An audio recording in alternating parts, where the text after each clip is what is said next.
Welcome back, listeners, to Sandman Stories Presents, a folklore podcast where I read you to sleep or until the next story. I'm your host, Dustin. Today, for episode 269, we are back in the book of Sioux folktales written down by Charles Eastman. On the seventh evening, we learn the tale of Badger and the Bear, with a sled full of buffalo ribs. And on the eighth evening, we learn about hunting with purpose. Okay, let's begin. The seventh evening. The night is cold and clear, with a full moon overhead, and soon after supper, Tanagela appears in her snug doeskin gown and warm robe of the same, tanned with the little hairs on, drawing her little brother in a great turtle shell over the crusty snow. Old Smoky Day laughs heartily at the sight, standing just outside his teepee door to watch for the coming of the children. Nor is this all, for in the wake of this pair comes another dragging a rude sled made of buffalo ribs, well covered with soft furs, while still another has borrowed his mother's large rawhide for the occasion. After their frolicsome ride through the brightly lighted village, they are all in a happy mood, ready to listen to the interesting story of the Badger and the Bear. The Badger lived in a little house under the hill, and it was warm and snug. Here too lived Mother Badger and the little Badgers, and they were fat and merry, for the old gray Badger was a famous hunter. Folks said he must have a magic art in making arrows, since he never failed to bring enough meat, and with plenty to spare. One day Father Badger stayed at home to make his new arrows. His wife was busy slicing and drying the meat left over from the hunt the day before, while the little ones played hide-and-go-seek about the lodge.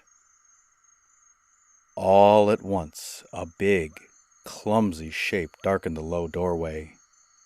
The children hid their faces in fear, but Father Badger got up and welcomed the stranger kindly.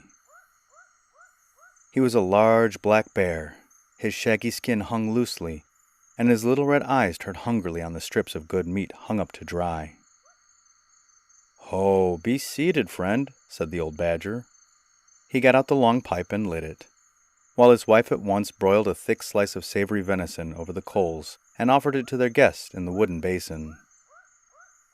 The bear ate like a starving man, and soon after he ate, he shuffled away. The next day Bear came again, and the day after, and for many days. At each visit, he was invited to eat, according to the custom, and feasted well by the Badger, skillful hunter and generous host. After many days the Bear came one morning looking fat and sleek, and he had brought with him his whole family. Growling savagely, he rudely turned the Badger family out of their comfortable lodge, well stored with good foods and soft robes. Even the magic arrows of Father Badger were left behind. Crying bitterly, the homeless Badgers went off into the woods to seek another place of shelter.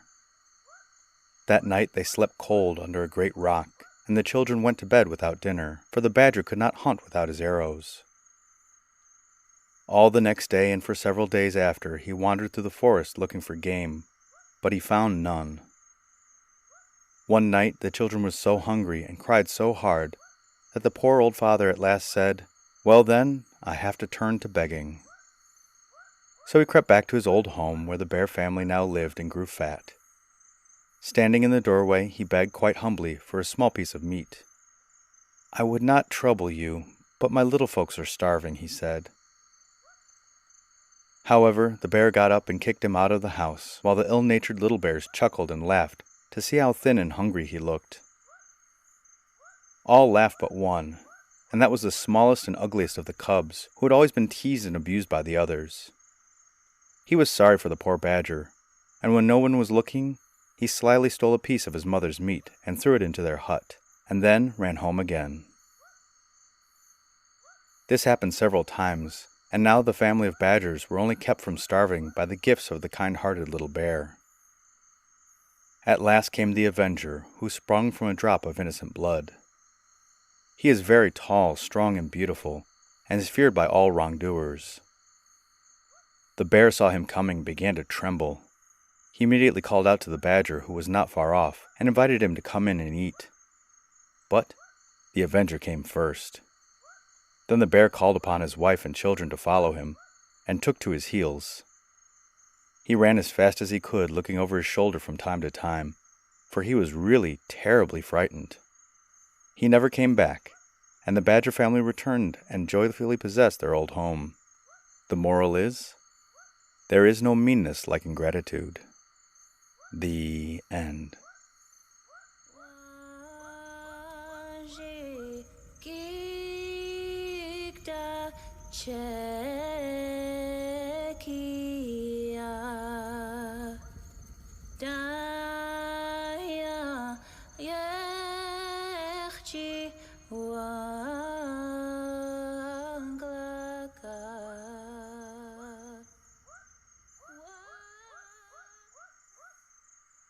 Okay, and the 8th evening. Ah, Teona, I saw you out today with your new bow and arrows. I hope you have not been so hasty to show off your new skills that you injured some small creatures, said old Smoky Day gravely, as the boy hunter arrives quite out of breath. You have been told, he adds, that the animals long ago agreed to sacrifice their lives for ours, when we are in need of food or skins for garments, but that we are forbidden to kill for sport alone. Why, grandfather, the boy admits, I followed a gray squirrel from tree to tree and shot at him more than once, but he always dodged my arrow in time. And were you then hungry? Did you have any use for the little fellow if you had killed him? The old man persists. There was once a squirrel who made a treaty of peace with a little boy like you. I will tell you his story tonight. The Good Luck Token. There once was an old couple who lived quite alone with their little grandson in the midst of a great wood. They were wretchedly poor, for the old man was now getting too weak to hunt, and often came home at night empty-handed. The old woman dug up roots and gathered berries for food, but alas, her eyesight was no longer good, and there were sometimes whole days when there was nothing in the lodge to eat. One day, the boy became very hungry, and he said to his grandfather, "Grandfather, only make me a bow and some arrows, and I will hunt for us all." The first time he went out into the forest with his bow and arrows, he met a chickadee, who said to him, "Shoot me, I'm willing to give my life to satisfy your hunger." The boy shot and took home the tiny bird, and when he threw it down before his grandmother, it was no longer a chickadee, but a fine, fat partridge, and the poor folks were overcome with joy. Ah, my grandson," they cried, "you are indeed a hunter." The next day, when he went out to hunt, the boy walked a long way without seeing any game. At last, he thought he heard somebody laughing in the depths of the forest. The laughter sounded nearer and nearer as he walked on. By and by, he was sure he heard some person talking to himself, and in the end, he could actually make out the words, although he saw no one. "Ha ha!" chirruped the gay voice. "I am surely the luckiest creature alive. I leap and flit all day long from bow to bow. I am quick as a flash, so that I can easily escape my enemies. In my free and happy life, there is but one thing I fear, and that is a boy's blunt-ended arrow." When the boy heard this, he advanced boldly, and his quick eyes made out a snug wigwam in the hollow of a great tree. He peeped in, and saw that the house was warm and stored with all kinds of nuts.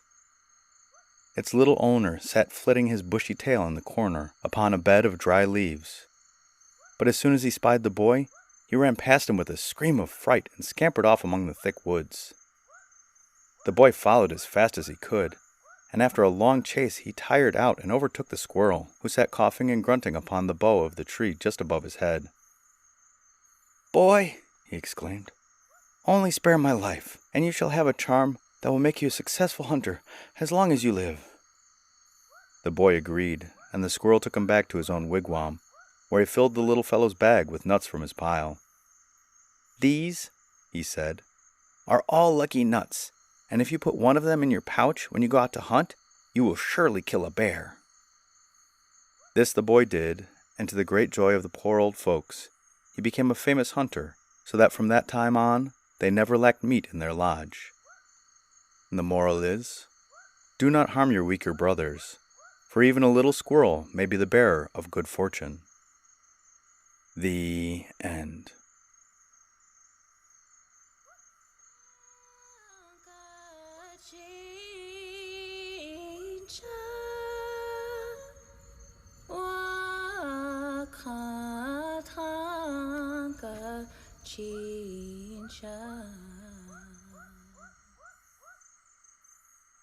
Wow, that first story was a lot of fun. I was wondering what was going to happen with the bear and the badger family.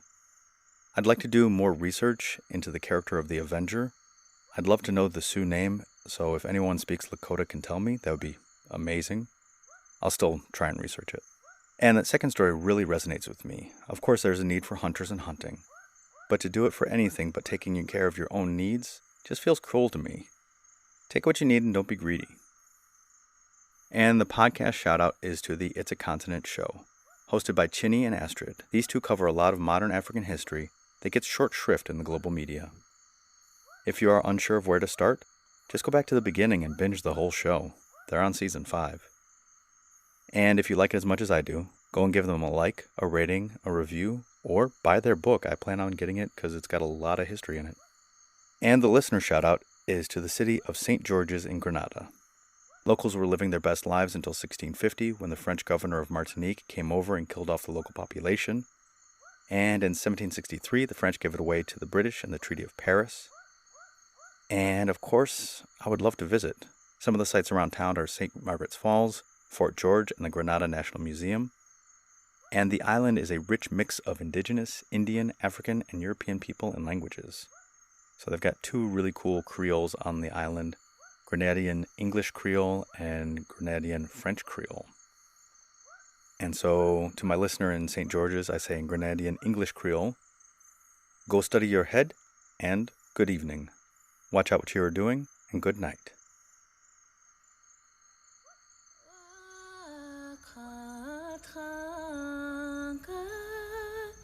Chin